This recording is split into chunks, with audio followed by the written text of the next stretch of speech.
to the channel. It's your girl Katelynn. If this is your first time here, I focus on lifestyle, beauty, travel, and plus size styling videos. So if that sounds like something that you are interested in, then go ahead and click the subscribe button. Okay, y'all, so we are starting out the new year, our budget series. If you guys have not seen my video on the starter of a budget for success video, I'll link it right here. Y'all know I'm trying to get my finances together, right? And while I'm trying to get my finances together, I'm trying to help you as well. So go ahead, grab your notebook, grab a pen, paper, your phone, whatever you need. I am going to be having my notes here, things that I think that are important to you or something that you will need. If you have any questions, please comment below. So today's video is all about budgeting tools, apps, pen and paper, notebooks, whatever you need in order to be successful at budgeting. So like I said in my last video, whether you are trying to save money for a trip, you just trying to have a savings period, or if you are saving for just a rainy day, hopefully these budget tips will help you. So we'll talk about in this video budgeting apps, the difference between needs and wants, and understanding what a budget is and how to track your budget. So there are various best budget tools that you can use. You can do the old school method like what I am doing, where you are writing everything down, or you can get a budget planner, and let me show you the one that I have. So this is the budget planner that I have. I actually picked this up at my local Aldi. If you guys have an Aldi, I'm not sure if they still have these out because this was the beginning of the year. However, I like it so far. It has pages for monthly spending, it has earnings, it has money tracker. Like I said, if you are a pen to paper type of person, get you a notebook or a planner. I'm pretty sure TJ Maxx or Ross will probably have these as well. I think this cost me like $7. But if you don't have that and you need an app, I'm going to share a few apps that I think that will probably help you. I have an app called You Need a Budget. This app is for people who are focusing on the zero-based budget. And basically what that means is at the end of your budget, you will have zero. Like there's nothing left over. Every penny, every dollar is accounted for. You also have Every Dollar. Every Dollar is an app that is very user friendly. It is perfect for those who are following the Dave Ramsey methods. If you have no idea who Dave Ramsey is, I don't know where you've been, because he is all over Facebook and Instagram. Whichever app that you decide to use, make sure it aligns to your goals and make sure that it's something that is easy for you to navigate and easy for you to use, because what you don't want to do is pick an app that is very hard to understand and very hard to navigate, because if you already lost on budgeting, already lost on what to do, you're gonna even be more lost. So the best way to make your budget work for you is to make sure that you sync your app with your checking account. If you're not using a app to budget your finances and you're using pen and paper like I am, there's no need for you to connect an app. What you need to do is just go to your online banking and look at all the things that you are spending your money on and track it that way.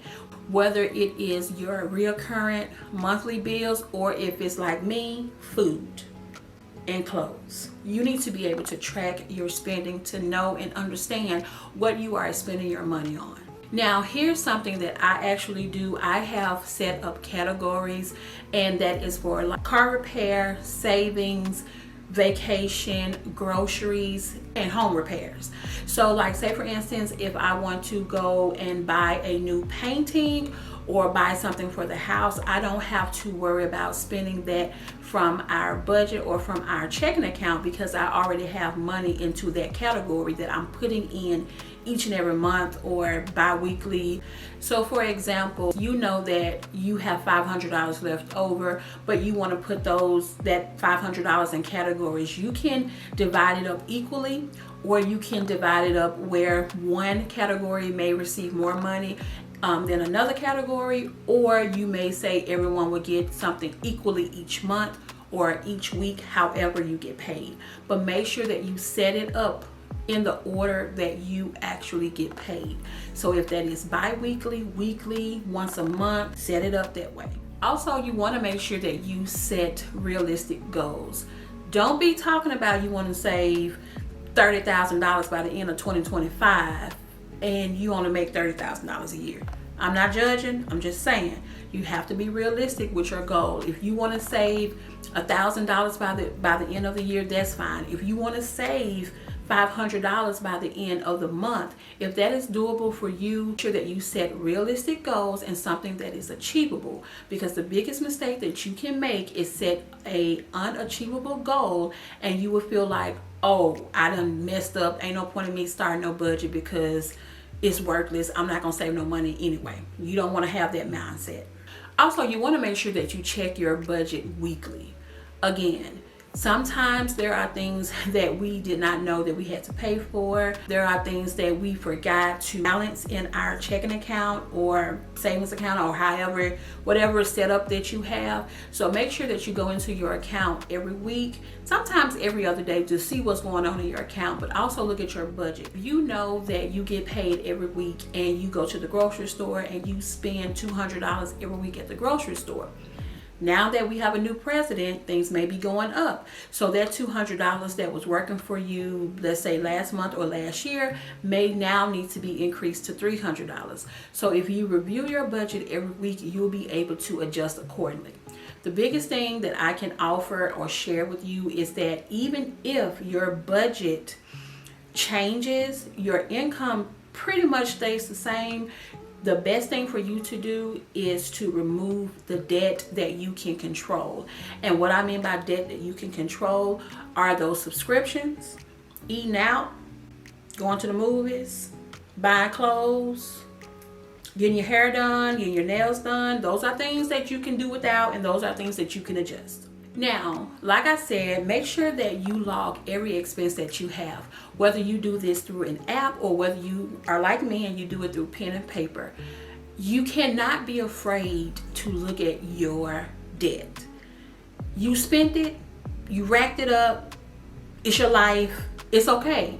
But you have to be honest with yourself. If you know that you are, have a lot of bills, it's realistic, think about it, cry about it, do whatever you need to do, but at the end of the day, you need to write it down.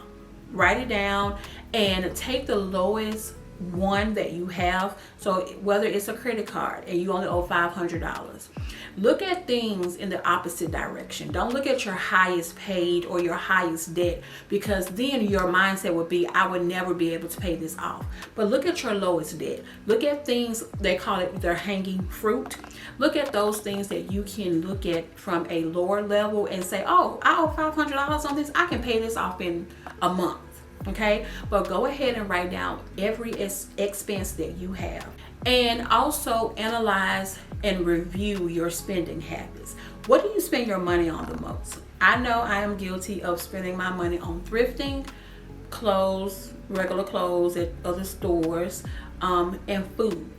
So instead of spending my money on food, why don't I go to the grocery store and make the foods that I like instead of going to, the restaurants and eating? Taco night for me, that's what I enjoy doing. So every Tuesday is going to be taco night. But I have to go grocery shopping anyway, so I might as well cook for the things that I like, or instead of eating out, just cook things at home. That's just an example. That may not be your problem. Also, set up notifications. I know through my bank account, I have categorized like how much should be spent on groceries, how much should be spent on utilities, mortgage, all of that, and also any other type of debt.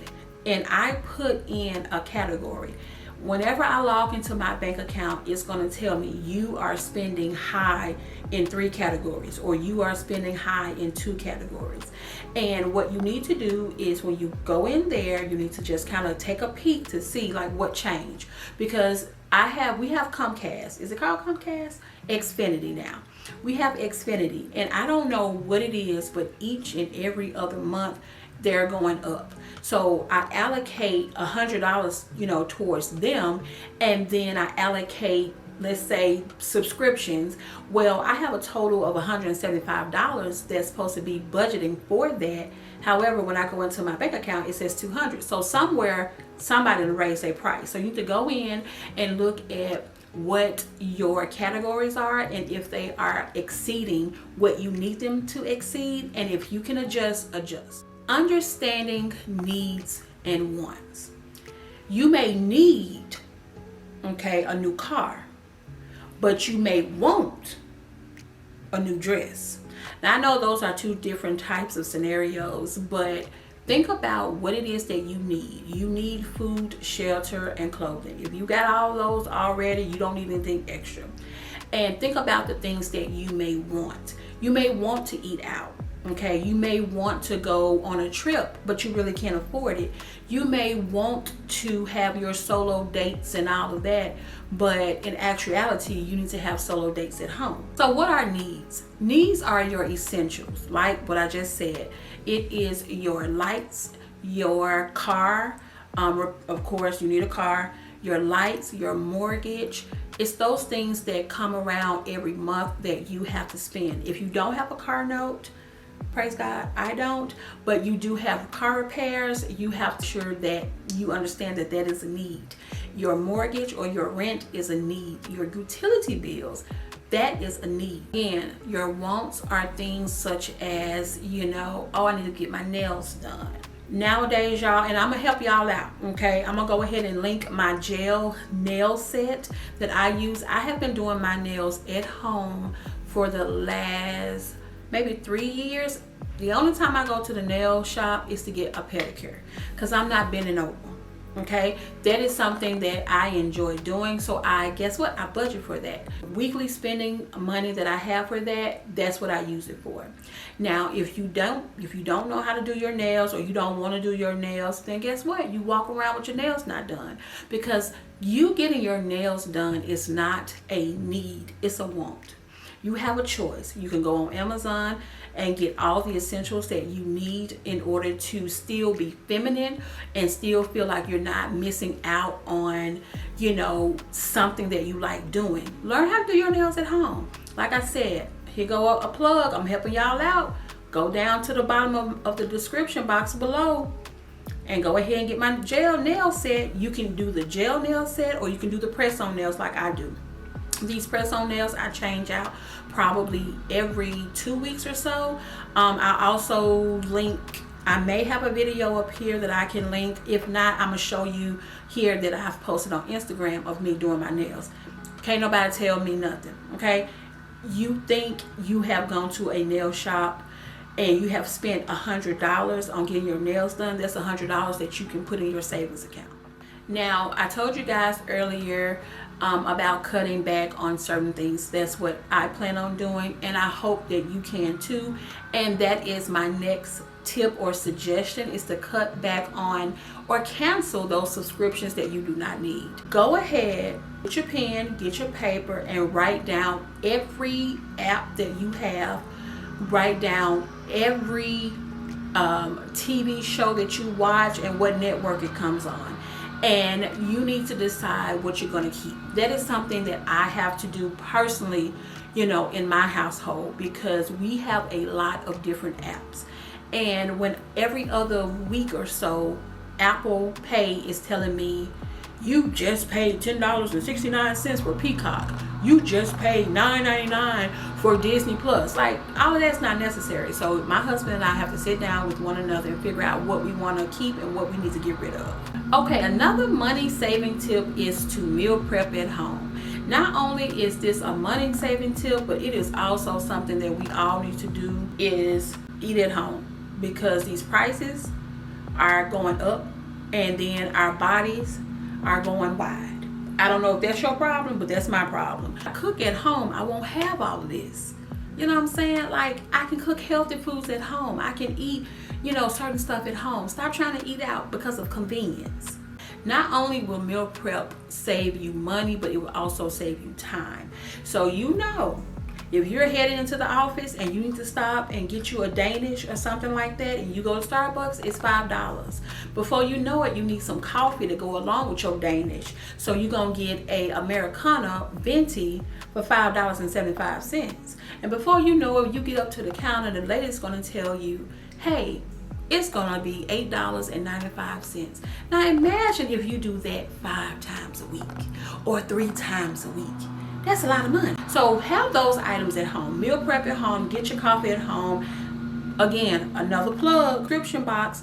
I'm gonna leave all my coffee essentials down there. Go ahead. I don't know if y'all boycotting Amazon. Own little setup. You can even get your own little cups. Starbucks has where you can get your own little straw. You have your own little venti, all of that, and it only costs you $20 and you get 50 of them. I am in the area where there is something going on all the time. Look at free events. Think about those concerts that you can, you might not know the artists, but at least you can go somewhere and have some type of free entertainment. You may have to pay for food. However, if you set your budget up where you are giving yourself an allowance, then you can splurge a little bit on dining out. If you're at a concert for free, it's almost like you're juggling one for the other. You're paying for the food, but you get the entertainment for free. So think about free things that you can do around your city. Think about free things that you can do, even the park. The park has a lot of free things that you can do as well. But think about those things that you can do that does not cost you money, but you will still be able to feel like you are having a good time. Because what you don't want to do, in which I am guilty of that, feel like you're spending all of your time or your money is going straight toward bills, like you're not having fun. Think about it like this. Your budget should start small. Don't look at the highest debt that you have and try to tackle from the top. Go for the low hanging fruit, okay? And also think about things that you can do over time that will save you more money. Again, ending those subscriptions, that's easy for you to do. You can save up some extra money, or you can also look at, if you want to have a subscription, look at Black Friday. I know my friend told me about Peacock, where she get it for a full year for like $10 or $20. I didn't know that. So guess what? I'm going to cancel my Peacock, and then when Black Friday rolls around, I'm going to get it so that I'll be able to get it for $20. But look at that. Also, look at your internet package, cell phone provider. I did not know this, but T-Mobile have 10% Tuesdays or something on Tuesdays where you can get free stuff. If it's not free, it's discounted. But look at ways that you can cut corners but still be able to enjoy yourself and not feel like you're paying or you're working just to pay bills. Okay, y'all, so that is the end of the budget video for today. I hope you found it helpful. I will link the previous video that I spoke about earlier, which was the first video of Budget for Success. Also, I'm going to link a budget saver tracker down below for a template where you can just print off and write it down. I already have one for you. Make sure you check the description box. And if you found this video helpful, go ahead and click the subscribe button. Give me a thumbs up, comment below, and let me know that you like this. I do have some more budget tips to provide, but I gotta know that you want to see it. If you don't want to see it, that's fine. Okay, y'all, so that's enough of my chit-chatting. I will talk to you guys later. Bye.